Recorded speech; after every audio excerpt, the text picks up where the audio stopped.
How to enable dark mode on Facebook. Hi everyone, I'm here to assist you today. Without any delay, let's jump right in.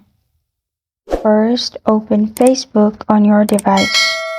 Make sure you're logged into your account. Now click on the three lines at the top left corner of your screen.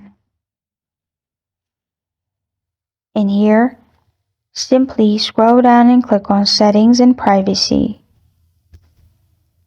Then click on Settings. After you click on Settings, you will find this kind of screen pop up. Here, simply scroll down and you will find Dark Mode option.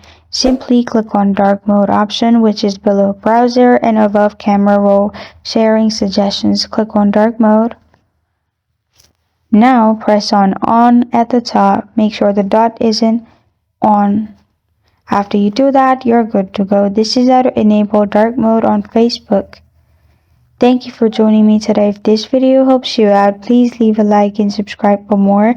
Got a question or want to suggest a topic, comment below. Thank you for watching.